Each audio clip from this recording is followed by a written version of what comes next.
and he calls it the arrow of victory for the Lord.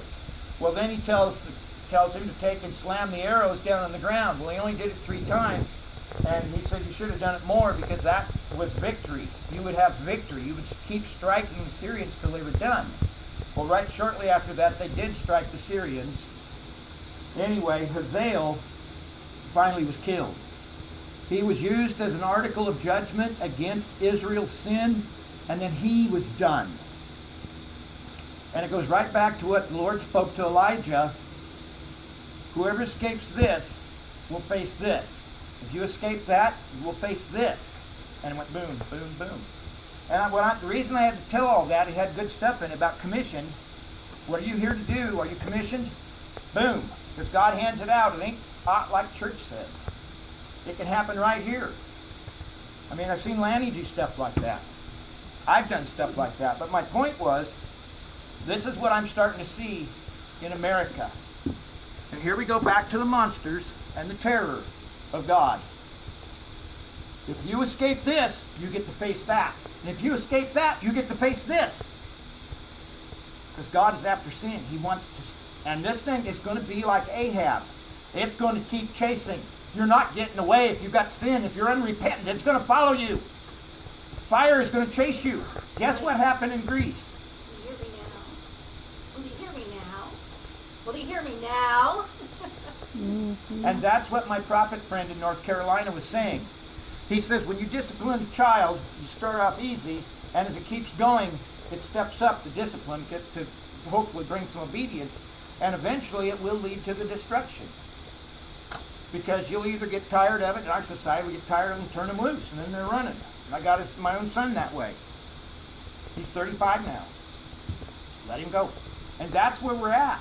But the problem is, it's just like this.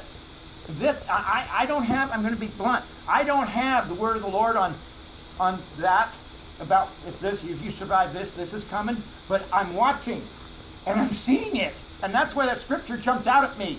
Because over in Greece, a couple weeks ago, they were burning. Whole cities were burning, and people were running in the sea. Guess what came next? And it put out the fire. Does anybody know? Floods. Horrendous floods, which turned it into mud, which killed some more. What happened in California last fall? Here you had fires burning, record fires, tearing up everything, burning thousands of homes. What stopped the fire?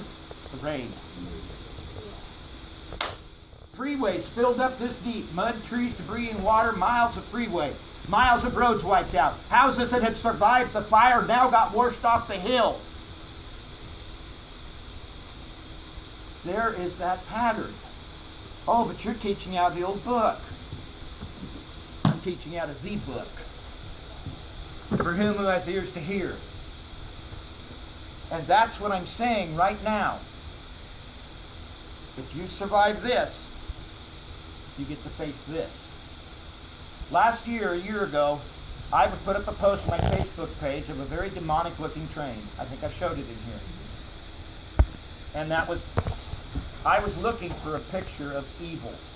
I needed excessive, over-the-top demonic evil to portray, because that's what the prophet saw coming. Something that America has never seen. Bam! There it was. Record forest fires last fall in California. Pow! Horrendous floods. No time to breathe. Never happened before. There it is.